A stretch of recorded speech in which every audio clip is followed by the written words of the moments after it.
Sheena Hogan Grant here with my Cuppa A Natter. I like to do these twice a month on a Monday. I like to bring authors into my home. We talk about reading, writing, life as an author, and whatever comes to mind. And this evening, my guest is the wonderful award-winning author, Sue William Silverman. How are you this evening, my dear? I'm good. Thank you so much. Great to meet you, and I'm delighted to be here. I'm excited to have you. I'm always excited to meet new authors. You are a new author to me, so I'm excited to learn not just about your books, but where your inspiration comes from, your latest works, and what you're currently working on. I want all those secrets. Okay, Okay. we'll do what we can. I'll see what I can get out of you. But Okay. my first question for you is a little background. Just give us a little background. Anything you want to share on the internet, and you know, Yeah, of right into course. my.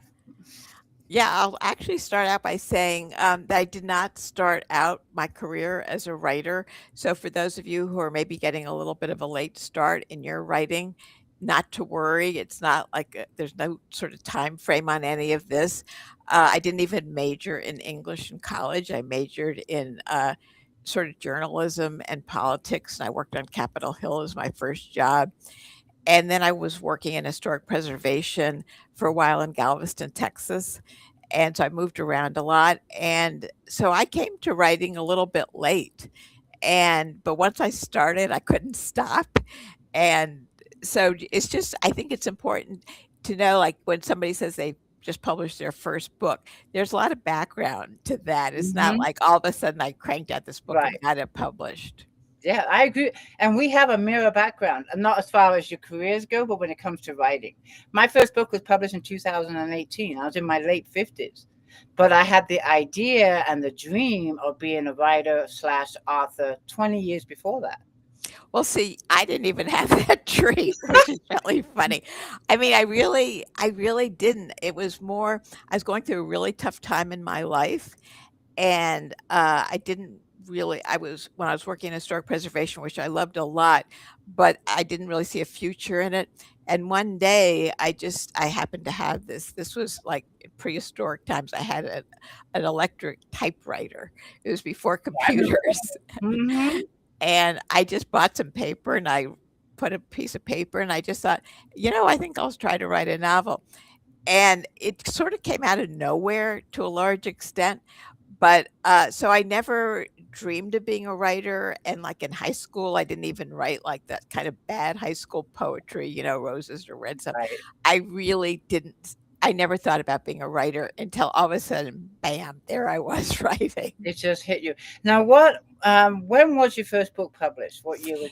So my first book was published in 1998. Oh, okay. So that's a while ago. What inspired that book, or just like, okay, I'm going to do this? What just like a light bulb went on? What happened for you to just start So writing? before I wrote that book, and so obviously before I published it, so my first book is a memoir, and but before that, I actually was trying to write fiction. And I spent about 10 years writing what I call really bad novels because I don't know how to write fiction. But back then, people didn't really talk about creative nonfiction or memoir. You really either studied or wrote poetry or fiction. And I knew I wasn't going to back then write poetry because of those funny lines and everything. Um, so I started out writing novels, and they I mean, they got better, but I was never going to be a novelist. I could never find a sort of an authentic, emotionally authentic voice. They just sounded false. And the reason why they sounded false is because I was trying to tell my true story, but hiding behind the veil of fiction. And so I Oh, spent 10 years, and then I was in therapy at the time, and it was really my therapist, like not a writing instructor or anything. It was my therapist who said, "Sue, why don't you try to tell your real story?" And at first I thought, no, I don't want to do that. I don't have anything to say about myself. And I thought, I know more than my therapist knows, yeah. which, as it turns out, was incorrect. He knew more about me than I knew about me. And what it was is that, so growing up, my father misloved me. And I had a really unhappy, troubled childhood. And so those were the novels I was trying to write about, a young girl who grew up in a really dysfunctional, scary family, and which is, of course, why I was in therapy. And so, as I said, gosh, I must have written about 5 or so novels about it, and as I say, they were all terrible, and none of them are published, so don't go looking for them, Oh you my won't find goodness. them. No, but I was paying my dues, I was learning how to write, and even though the novels were not publishable, I was learning how to write, I was improving my craft, so that then when I did switch to memoir and wrote, so my first book is a memoir. It's called Because I Remember Terror, Father, I Remember You. And so by the time I switched to memoir, I already had a lot of writing skills. Mhm. So, but it was really my therapist who encouraged me to, Sue, stop Good, writing those good. bad novels. And And I'm sure when you wrote your first memoir, it had to have been therapeutic. yeah, I mean, it was enlightening in that I came to, because of course in therapy you learn a lot about yourself, Right. obviously, but writing is a you is learning about yourself in a different way. It's going because it's really you're learning about yourself through language, through metaphor, and by doing that, I just was able to really, stay in those moments and really dig deep and really understand how this childhood had affected me, how it affected me as both as a child and subsequently as an adult. So, it was really in some ways it was therapeutic, but more than that, it was sort of fascinating in that I really did learn so much more about myself Mhm. and kind of my place in the world and about the decisions that I made.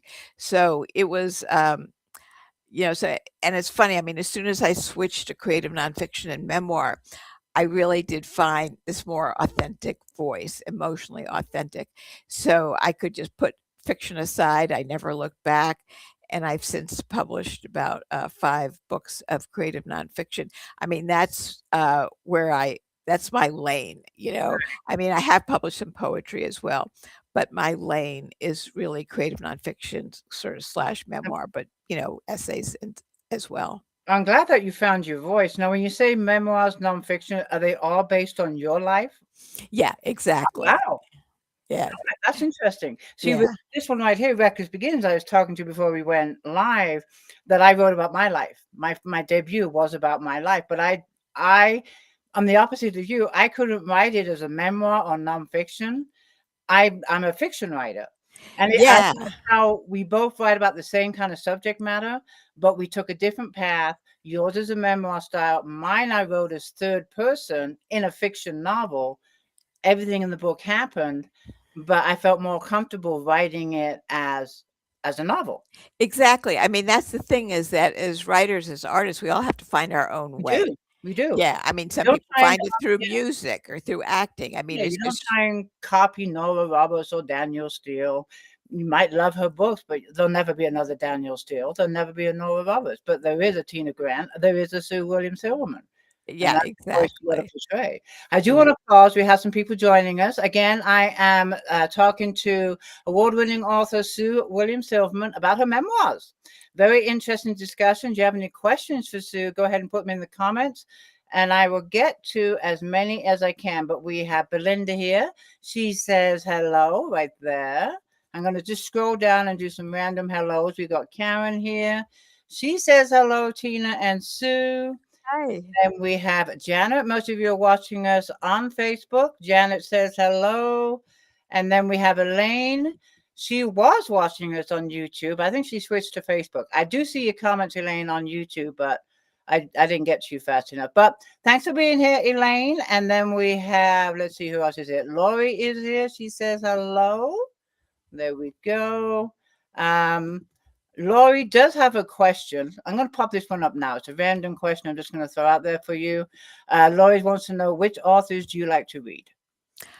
Well, I do tend to read a lot of creative nonfiction, And one of my favorite authors is her name is Kelly Groom. Her first name is spelled Kelle, a different kind of spelling of Kelly Groom. Her memoir, it's a long title, so stick with me. It's I Wore the Ocean in the Shape of a Girl. And it's a really, really beautiful memoir. But I like essay collections. If you want to know some of the books I read, so on my website, I have a creative nonfiction reading list, which is a really good resource for people. Hmm. My website is just SueWilliamSilverman.com, and if you scroll down on the homepage, you'll see Sue's reading list, and you'll see a lot of the authors that I like to Great. I read. have your website on the text of the video. So perfect, yeah. I So just click on that and just scroll down on the homepage. Good. yes, Okay. Okay. Excellent. With the memoirs that you've written, your latest one is Selected Misdemeanors. yes, That's the one in the background, and here is the cover right here. The cover caught my attention because of the layout of the font. I know I it's right away, very. and I want to know the story behind why you or your publisher or whoever. I mean, it's unusual. It got my attention. It worked. Why? How did that come about? Breaking up the words on the cover. Right. So, I actually had nothing to do with it. I wish I did because I think it's a really cool cover. It's And clever. also, I should say that the subtitle is Essays at the Mercy of the Reader. And so the words are sort of split up, if you can Mhm. see. And I think it's to kind of give the feeling of being a misdemeanor because you don't really split up words like that No, typically you on a do. cover. Yeah. And so I think it's kind of playing with the title, excuse me, in many ways that, selected misdemeanors. I'm writing about places where I sort of went astray in my life. So I think that the way the words are lined up on the cover is just to convey that idea of misdemeanors. Misdemeanor. I mean, for me, I kind of chuckle. I chuckle not at the cover, but at myself. I love word puzzles. So for me, I had to figure out the title. So I'm sitting there looking, okay, what's the name of this book again? And I love it because to me, it reminded me of a word puzzle. Like figure out the words on the puzzle. But no, it really got my attention. Let's dive a little deeper into the book. Number one, when did it come out and how long did it take you to write this book? So it came out in September, and it took me probably about 4 years to write, I Nice. think. Yeah. And I should say that this is it's an essay collection, but they're all flash essays. So the essays are very short. I've written a couple of essay collections where the essays are long, but these flash essays just means like they're short. And there are a couple of longer ones in there, but mainly with a flash essay, they are lengthwise, they're short. But what's important to remember is that they're also revelatory. They have to go someplace. They have to still dig deep into something. So, what I like to think of is that the outer shell of the essay, its structure, its home is small, but then it has to open up and to reveal a larger universe. So that's really what a flash essay is. It's not just like telling a little anecdote or story. There Okay. has to be a kind of theme or a metaphor to it that does resonate with the reader. Oh, interesting. I've never heard of flash essay, so I've learned something new already. So thank you for that. Of Um, course. can you give us a little insight without giving anything away about what these essays are about? Yes, of course. So generally, they're about this narrator who is, of course, myself. And there's sort of a tension between what I, as a narrator, what I yearn for versus my misjudgment. So, what I really am yearning for in this book is to discover a sense of home, a sense of belonging, safety, comfort, things like that. But sort of battling up against that is that I choose these sort of bad behaviors that kind of block what I want. So I'm searching for a home, but these my misdemeanors block my ability to really find a sense of comfort and home and safety. So I really I should hasten to say that my misdemeanors are I've never been to jail or anything like that. And, there's nothing that, would land me in a courtroom. They're not misdemeanors like that. Right. They're really Fine. emotional misdemeanors, Mhm. choosing the wrong man, acting out with some sexual addictions and eating disorders, things like that. So there really are emotional misdemeanors. So that's really that struggle between wanting a home and, the narrator really yearns to find that sense of comfort. But, so the arc of the book is that sort of struggle to find that. Wow, you must have done a lot of soul searching Yes. writing books. I get it. I really do. I'm still going with the latest book, Selected Misdemeanors, from the Flash. What's it called again? Flash essays. Flash Essays. I like that name. From the selection that you have in this book, is there one that you comes to mind when I ask you the hardest one to write? Yes, there's one, that, it's about my sister, and, because I've always she's an older sister, and I've always really loved her, and she's always really rejected me, and so, and it's not I mean, she sort of rejected me when I was born, so clearly it was nothing that I've ever done, but I don't know if you'd really it feels deeper than sibling rivalry. It's just I think that in our home growing up, there wasn't a lot of healthy love. So I think it was just, she felt threatened, she felt lost, like, "Oh, here comes this other person. Am I gonna, not then have enough love?" And really, there wasn't love for either of us. Oh But my. we sorta showed it differently. I mean, she rejected me, and I tried to sorta cling on to her, wanting her love. And I've written about her a little bit before in other books, and I think that just writing about her is difficult because I mean, because 'cause we're still not close Mm, and, like, nothing has changed from when we were, like, toddlers, And I just find that really sad very. because, I've always wanted a sister, and I've always wanted And her as she's older or younger? She's older? older. Yeah, she's 2.5 years older, and she just, doesn't know how to love me. I'm so sorry. Does she has she read your book, do you know? Does she know she's in the book? Uh, she knows I've written it. She probably has not read it, so she probably does not know that she's in it. She doesn't I mean, she knows that I'm a writer and that I've published, quite a few books, but I don't think she's read them. If she has, she doesn't tell me. How about the rest of your family?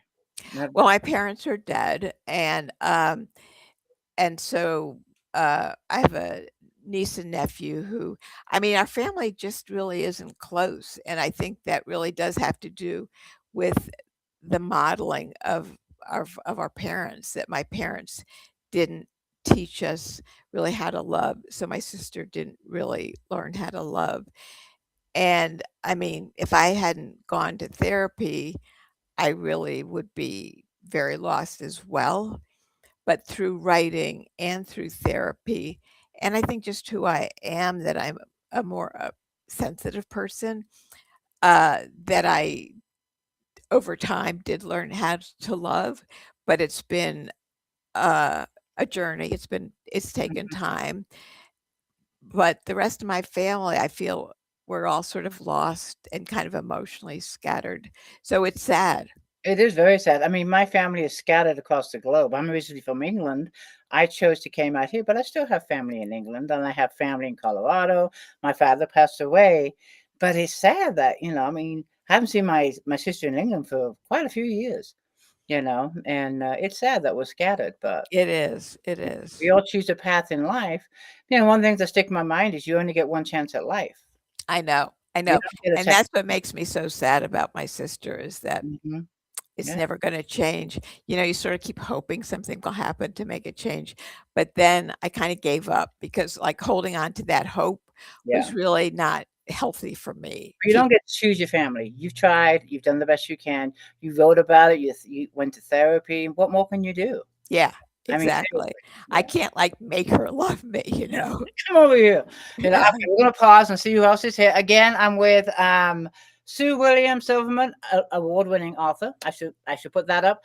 If you have any questions for Sue, go ahead and put them in the comments. I will go ahead, like I try and do, and get to as many as I can. We have Barbara here from Florida. She says hello. Elaine was talking about being on YouTube. I did see your comment, Elaine, but I see you are now on Facebook. So I'm glad you hopped over here. I'm not going to get Lori. Okay? I'm going to pop this up. Lori, this is about the ones your first writing efforts. Do you think you might publish a novel someday? Great question. It's a very simple answer, no. No, never, never, never. They always say never say never. I know, but I'll tell you, I mean, I wish I could say yes, but they really aren't that good. Um, they were very good for me to learn how to write. They were sort of my practice writing. It's kind of like as an artist, you're not going to play Carnegie Hall with your first year of, say, piano lessons or something. Right. You have to sort of pay your dues and learn your craft. So they served a really good purpose. I did pay my dues. I did learn my craft through fiction, but then I just did switch it to what I learned to creative nonfiction. So I just feel like the novels, they're just, I wouldn't be proud of them. Like you, and if you're not proud of them, then that makes a lot of sense. It really does. And you found your voice through memoirs. That's what Yeah, I love. And you feel comfortable. You're in your zone. Why change it? exactly. I am in my zone. Yes. You're in your zone. Exactly. And you'll always write memoirs. You think? Well, I have published a few poetry collections, Okay. so I feel comfortable with that as well. Um, so I've written both. So I've written two memoirs, which is to say, two books that have like a straight through narrative arc. That first one I mentioned, and then the second one is called Love Sick, which is about 28 days I spent in rehab for sexual addiction. And then after that, I wrote two memoir in essay form so that they really are individual essays, but they kind of are around a central theme. So they're thematically connected. One is How to Survive Death and Other Inconveniences, which Oh, is wow. about my fear of death, Heavy. but also it's an ironic book, as you can tell from the title, but it's also kind of about surviving kind of these sort of smaller mini forms of death, things like divorce, addiction, just like our smaller traumas kind of in life. But it also is about sort of my fear of physical death. So anyway, so I have two books that are memoirs in essay form, and then this book, and then I have two craft books about the craft of writing creative nonfiction. And then this is my most recent one, Selected Misdemeanors, which is this collection, as I said, of these flash essays. But again, around this, they're connected by this common theme of this search for home and the difficulty of finding it. And Lori Chaska, who asked this question right here that you just answered, she's written some poetry. I haven't Oh, read it, nice. but she has written poetry, and I keep telling her to publish it. One day you will, Lori. I know you will. I know you will. Listen to the subject matter of your memoirs. You have really put yourself out there. Yes, I have. It's like if you're going to write, just go for it, And you certainly did. Yeah, I just, why hold back? Yeah, I mean, yeah, one of my questions to you before we went live is, is there something you want me to cover or not cover? And it's like, ask me anything. It's pretty much what you said. Yeah, yeah, and it's true because, as I say, my first book was published in about 1998, and I'm also a professional speaker, so I've given lots of talks, been asked all sorts of questions, and I really feel at first it was a little bit, oh my goodness, how do I answer that question? But over time, I just feel comfortable, and I feel what I've learned both from writing the books and from talking about them is that the more honest I can be, then my readers can connect to what I'm saying or what they're reading, and then they can get in touch with their own emotions, their own histories, their own whatever's going on with them. Because if I'm holding back, then I'm not being sort of a good kind of role model for people who read my work. I mean, I want to sort of be able to show that you can put your life out there. You can write about really sensitive topics, and sort of the world continues to turn, It you does. can Mhm. it really makes me stronger, and I become less afraid of talking about things. So if I talk about, you know, child abuse or sex addiction, then that opens up the conversation so that other people can talk, because these are real issues. I mean, They are. people They are. struggle with these things. And if I can be honest about my life, then it just opens up that conversation so other people can talk about it. And then really we're all healthier for it. Yeah, and talking about your issues, talking about your problems is the healing part. You have to be able to be open up like a book or whatever and just releasing it. If you bottle it all in, it's more damage. It really is. Right. My trilogy is about how my life is being dictated by a heroin addict.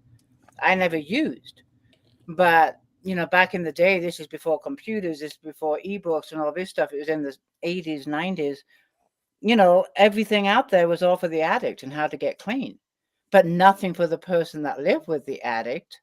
They had no voice, and Exactly. yeah, That's right, and now you give them a voice so that other people who are living with addicts can kind of see, "Oh, well, so this is how your protagonist," whatever you just chose to call her, how this protagonist dealt with it, how she got away from the person or right. whatever happened. The I mean, challenges one faces. Yeah, yeah, and it's the same exactly. with your addictions, the challenges you faced.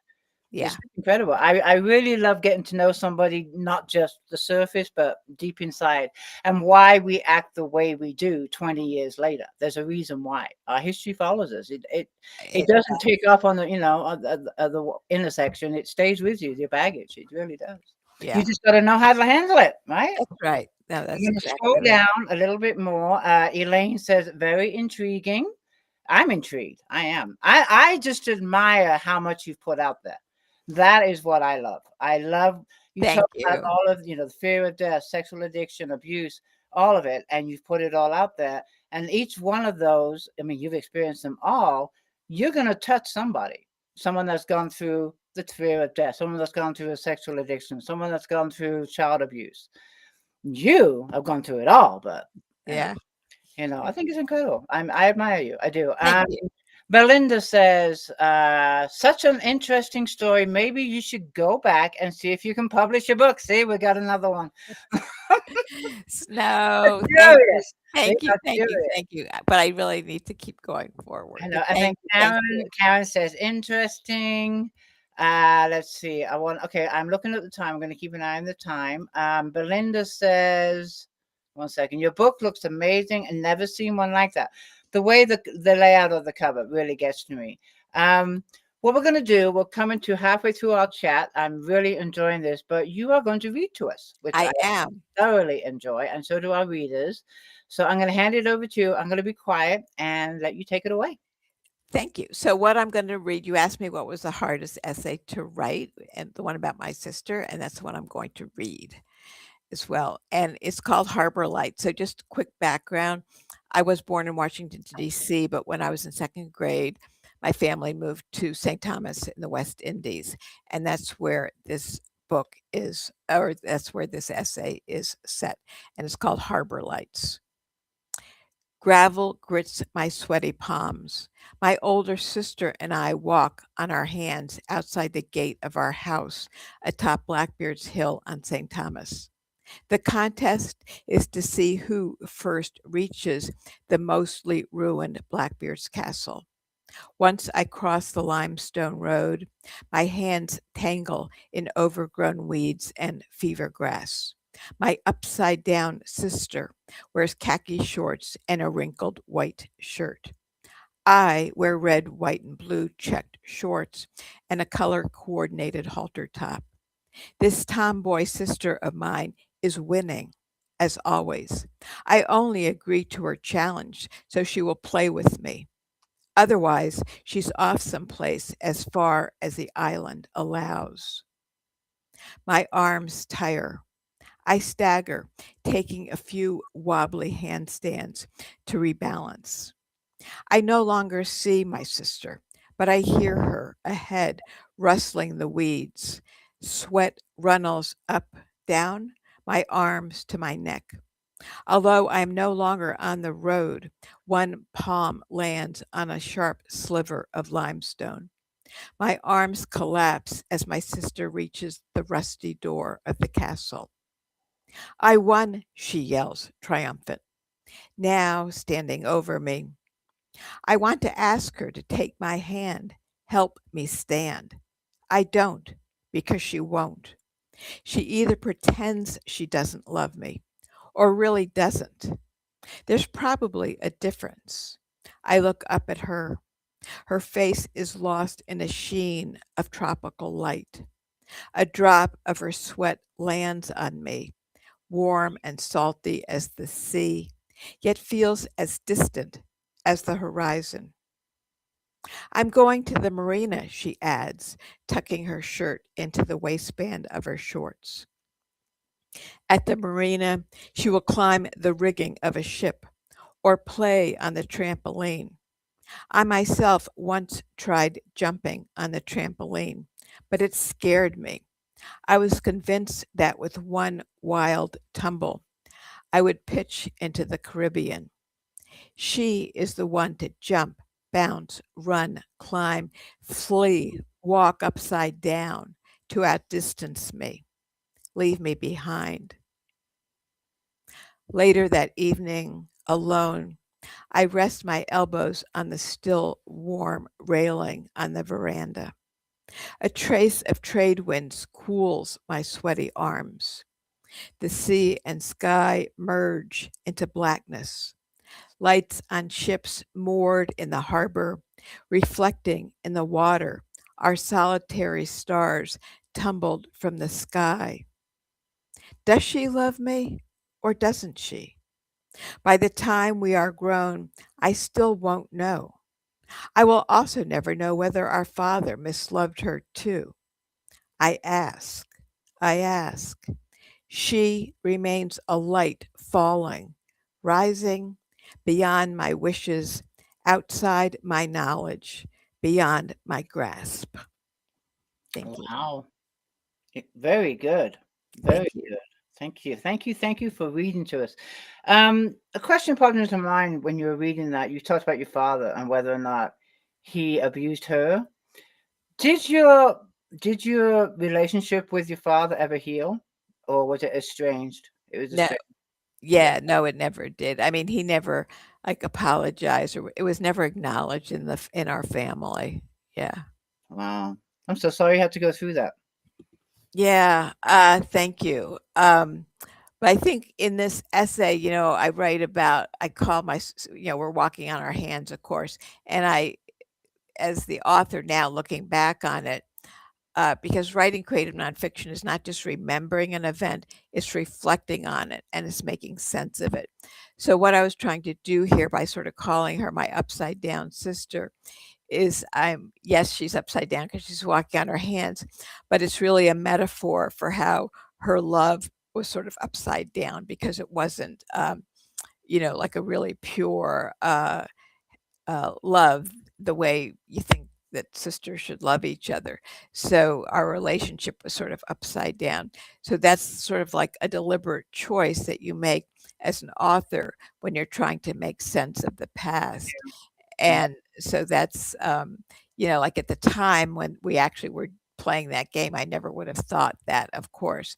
It's really what the author me now reflecting When back you on look these back events. on that, yeah, because I've noticed too, like you, I wrote about my life, but you have to peel away, like I say, like the layers of an onion, to dig deeper into why people act certain ways, like I said earlier, or why we act or accept certain way of life. Why is that? And you have to really peel it away and dig really deep. I asked you about your father. What about your mother? Did you have a strange relationship with her, or Yeah, I really did. I mean, like basically really they both died before anything. When they died, I was just sort of starting therapy. And Hmm. so maybe if that timing had been different, if I'd had more therapy behind me, if I had more of a sense of myself, more of a sense of my own power, then maybe, yes, I might have raised the issue, talked to them, and sort of kind of confronted them with it. But then they died. And so I wasn't in a place where I really would have felt safe to discuss it with That anything makes with them. sense. Makes sense. I'm so sorry you had to go through that, but I think writing about it helped you a lot. It really did. Yeah, because I mean, that's the point really, is that by writing creative nonfiction, it's that I control the narrative now. I control the words. I Exactly. get the last say. I mean, in some ways, in terms of this, it doesn't matter if I talk to my parents about it or not. I mean, because nothing really much would have changed No, particularly. it happened, and they're not gonna. They can't undo what they did. Exactly. So the important thing really is to not try to hide it or live in those secrets or pretend it didn't happen or just make light of it or whatever. I mean, that's the beauty really of being able to write creative nonfiction or memoir, is that I do control the narrative. I can tell my story. This is the way it happened. And by doing that, it's really very empowering.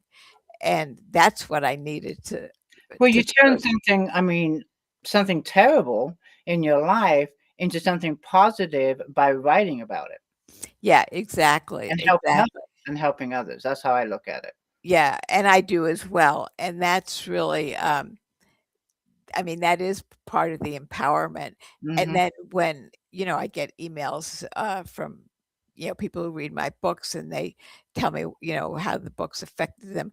I mean, it can be empowering to them, but hearing from my readers also is empowering Yeah. to me. So it just kind of builds on itself. And it makes, even though you you enjoy writing your books, but hearing that your words, your book touched just one person makes it all worthwhile. Yeah, totally. It really Yeah, does. It really does. yeah. I see some questions I want to get to, but before we get to those, I want to just shift a little bit because you also, if I read correctly, had something turned into a movie or I did, I yes. want to hear about this. I'm going to put this. This is what triggered it because I saw this. Belinda's asking, "Do you have a movie based on your life?" And I did read briefly on it.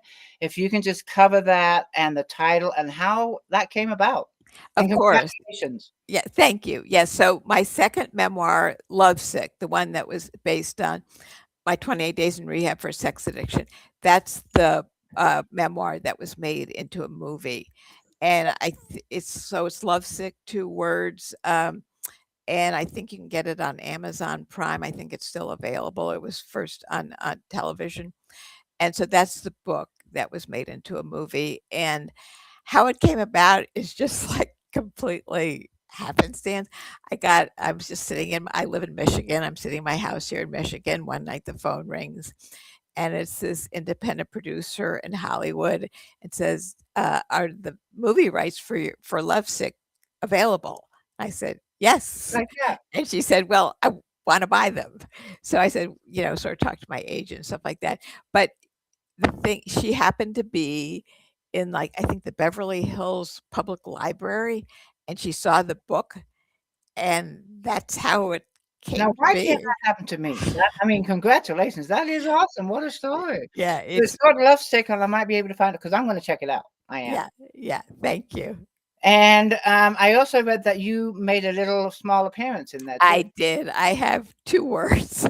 But Hey, but but it you was bought them, right? yeah, I mean, I memorized those. I spent hours memorizing those 2 words. No, but it was fun. It was fun to go to the set and sort of watch, Yeah, to sort of see. I your mean, to life. see your book on I know. big Let's see, do I screen. have it here? Yeah, You have this the is, book.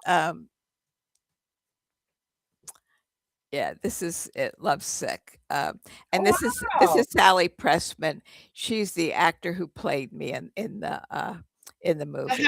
how old were you when that when that book was the book? How old were you in the book?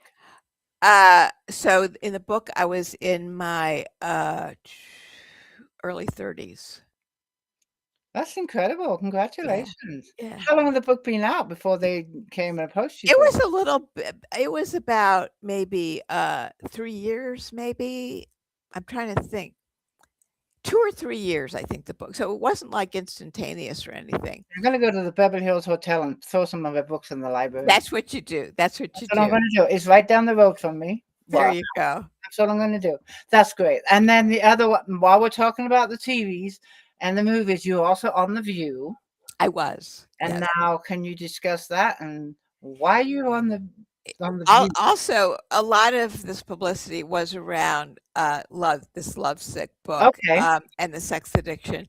It was the first. Now there've been several, but it was the first memoir on addiction written by a woman. There'd been a few memoirs about sex addiction written by a man, but it was the first one written by a woman, so it did get a bit of attention. So, I was on the View talking about, lovesick and the sex addiction.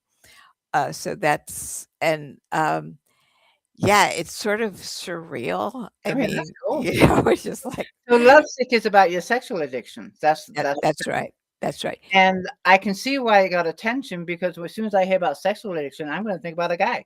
That's just how the mindset of society is. So, yeah. Yeah, yeah, Mhm. exactly. Incredible. Alright, we're gonna do some is there any other shows that you've been on before we move forward with Well, I was on Anderson Cooper 360. the same thing? He had a series on addictions. I think it was like a 5 parts, like 5 days or something, and he talked each night was about a different addiction or something like that, and so he had me on, and I'll just say he was a really great interviewer. I mean, because he really knew how to listen, so I really enjoyed talking to him, Wow. and yeah, so Very cool. Congratulations. I love thank hearing about you. things like that. That's really cool. Okay, I'm gonna do some random questions. We did Belinda. She asked if about your movie. Lori has a question for you. She's like, do you like to listen to music when you write, or do you like silence? Silence, absolute silence. And although I have like one of those sort of white noise machines that can block out other noise, and so if it's sort of if there's traffic going by or something, sometimes I'll turn on my white noise machine, but that really sort of equals silence in Yeah, a it does. way. I mean, I 'Cause can do like classical music or instrumental, but if it has lyrics in the music, I can't do it because I my can't do mind just any of it. I start singing to the song. Can't do that, but I can Yeah, do, instrumental. But I do prefer silence. yeah, I do. I love silence. I do. Elaine would like to know if your books are on Kindle Unlimited. Do you know if they're on Kindle Unlimited? I know they're in on Kindle. I don't know what Kindle unlimited. Unlimited is a reader's program, kind of like Netflix, and you pay a monthly subscription. Oh, you know what? I don't know. You Sorry. don't, I do know that there are Kindle editions, mm, of all my books, but I don't know about the unlimited yeah, they part. can just go to your books on Amazon. Do Yeah, you they're know? all on Amazon, Do you so know if your ebooks are on Barnes and Noble? Because if they are, yes, I okay, think they then are. they're in KU. Because KU is exclusive to Amazon. You can't have your ebooks anywhere else. So Okay, if they're yeah. on Amazon, I mean Barnes and Noble, then they're not in KU. So that's Yeah, good well, to know. they're at Barnes& and Noble, they're And Amazon. on Amazon, Mm. pretty much wherever books online are sold, you can And get do you them. have paperbacks, ebooks? Do you have any kind of audio I or don't have audio, but all my books are available in paperback or sweet? Kindle. Excellent. Yeah. Excellent. Okay. Um, I want to scroll down and find some more questions. I saw there's one from Lori. I think I went past it, but let me see if I can find it. It's an interesting question. Here it is from Lori Whitney. She asked, what's the worst part of being an author and the best part? I thought it was a good question. That is a good question. The worst part, I don't know if there is a worst part, but but let me say this. I mean, it can be really difficult when you're trying so hard to say something and it's not just and you can't find the right words and you should be able to find the right words because you're an author and you're a Right? writer. but it's sort of, there are some things that I know I want to write about, and I can't. This is the way I think about it, is finding the portal inside. Like, how do you enter an experience? Like with the piece I just read about my sister, initially with early drafts, it was just sort of like an anecdote. My sister and I walked on our hands, sort of boring, really. But the portal inside that essay was when I realized this idea of the upside down sister. And as soon as I had that phrase, the upside down sister, then that essay opened up, and I understood that what I was really writing about was not walking on our hands at all, but it was about this upside down kind of love.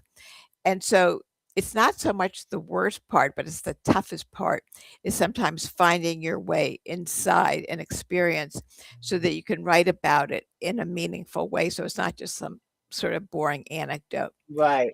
The best part is finding that portal in is, I mean, because I can't say the best part is necessarily being published, although I love to be published, but the best part is really knowing that you have found the right words, the right metaphors, the right narrative to tell your story.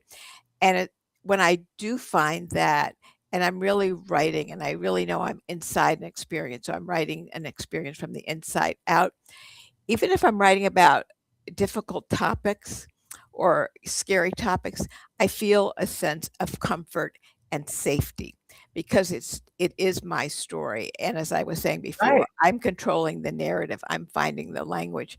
And to me, that's just the best feeling in the world, even if, as I say, what the topics are difficult. Um, like I wrote 1.5 books during COVID because like the whole world was so scary, right? And but by focusing, so I tried to sort of not pay too much attention to the news. Not that I ignored Yeah. it, but like I didn't like doom scroll and everything.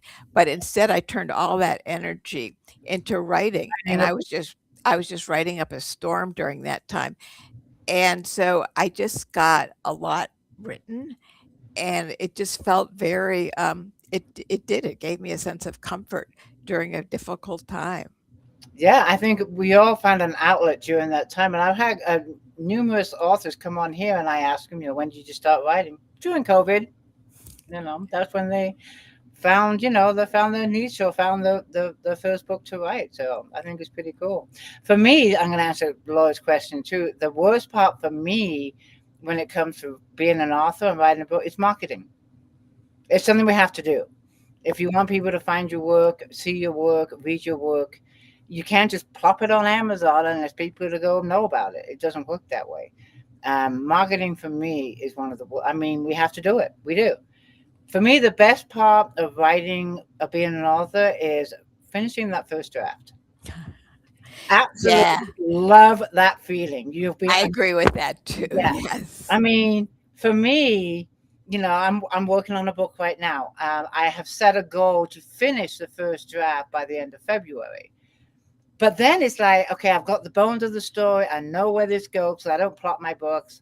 But then after that, the fun begins because I haven't read the whole manuscript, back to back. I've just been writing it. So now the first draft is written. I now can dive in deeper, fill in the blanks, fill in the details, twist and turn sentences, make it into a real book. Exactly. Me, that's And I one of agree my with that because I love to revise. That first yeah, draft is just like, oh, this is so yeah. And hard. it's like, woo! I'm done. Well, not done, but I'm Yeah, done with the first draft. I have a story.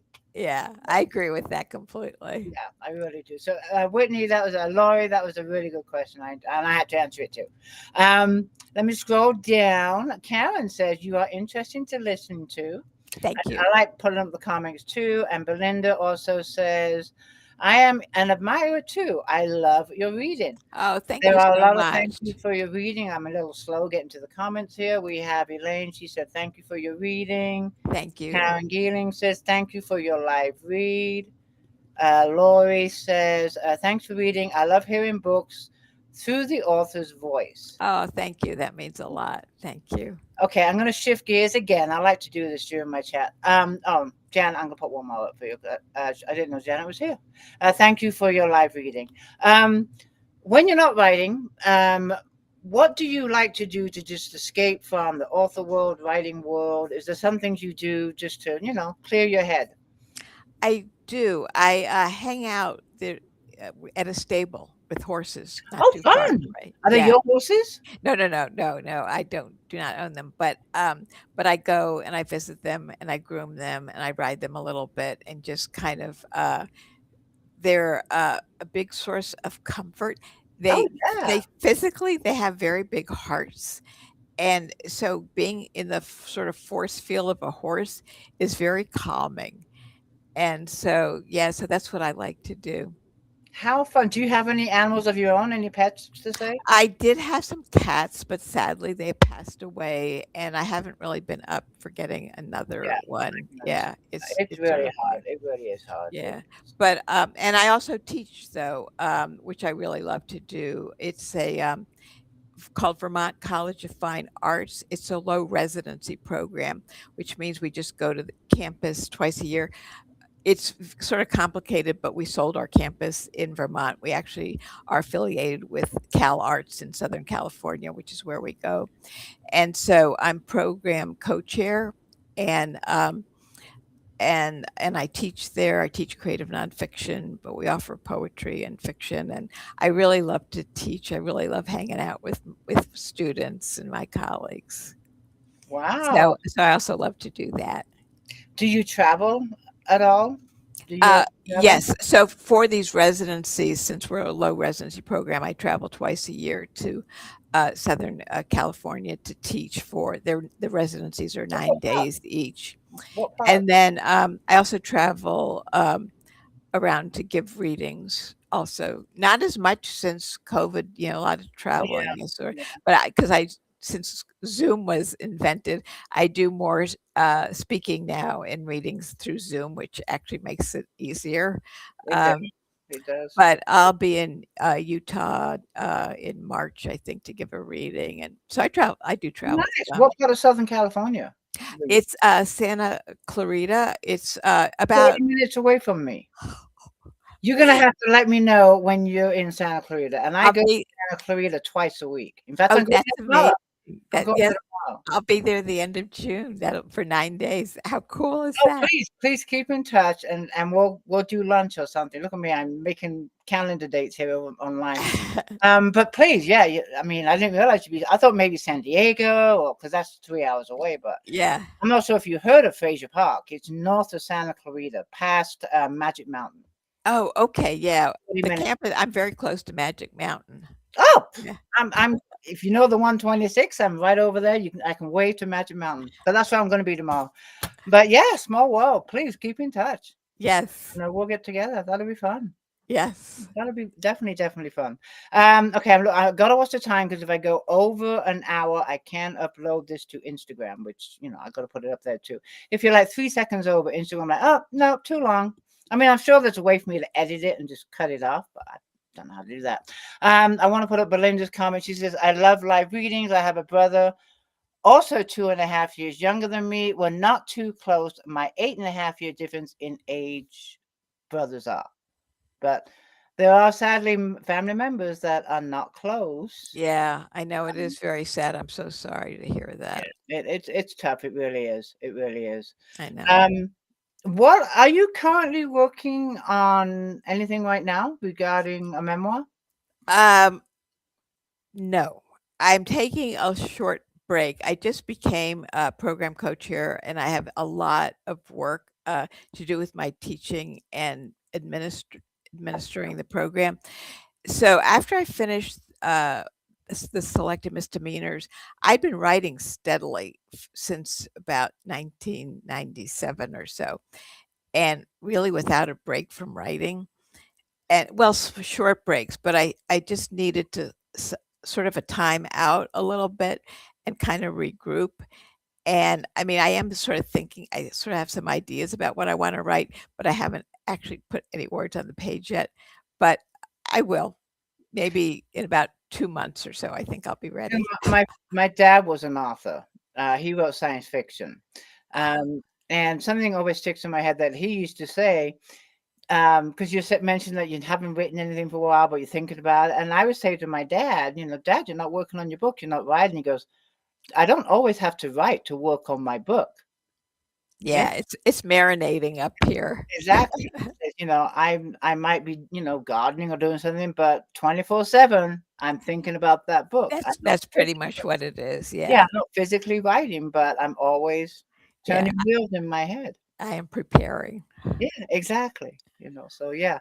Okay, we are getting to top of the hour, real close. This has been a fascinating chat, by the way. I've Well, absolutely thank you so enjoyed much. it. I've loved talking with you, and thanks to all the people who are asking such great questions and posted such supportive comments. It really means Yeah, a lot to me. very, very interesting chat. So But thank you so much. before we go, a couple of things. My final question to you is, what's one piece of advice you could give to a writer that wants to become a published author? Don't give up, because the writers who are successful are the ones who stick with it.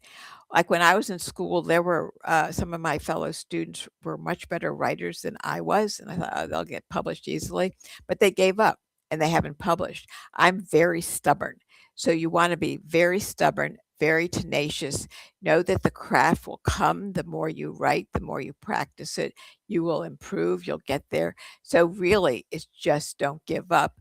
And also, if you don't write your story, whether it's through poetry or fiction or nonfiction, if you don't write your story, nobody else will. You own your story, embrace it, and just nurture it and stick with it and just keep going. Great advice. Wonderful advice. I love that.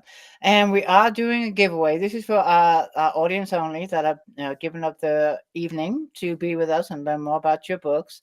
And what is the giveaway? Can you let us know what that is? It's a copy of Selected Misdemeanors. Yes, Wonderful. yes. I will So go ahead and pick out a winner, and I will forward that to Shirley. yes, The yes, PR. yeah. My publicist will handle that. Yes. Excellent. And then readers, I'm also going to be doing my giveaway, the $5 Amazon gift card. All you have to do is go to my author page. I think you're on there already, Tina Hogan Grant author, and share the video. Share it as many times as you like. And the more you share, the more entries you have. But do tag me. And that puts you into the giveaway drawing for the gift card. And tagging me lets me know you shared. Sue, do you have any last words before we sign off? Just thank you really so much. You're so open and welcoming, and this has been such a joy, and your audience is fantastic. It's great. So this has just been great. And yeah, and come visit me at my website, SueWilliamSilverman.com. And there are ways to find me on my website. So thank you so much. And you come visit me when you're in, or I'll come visit you when you're in Santa Clarita. Okay, Yes, everyone, thank you so much for joining me. I will see you in the group and announce the winner in a couple of hours. Sue, it's been a wonderful chat. Thank you thank so you. much. Good Thanks. night, Bye. everybody. Good night.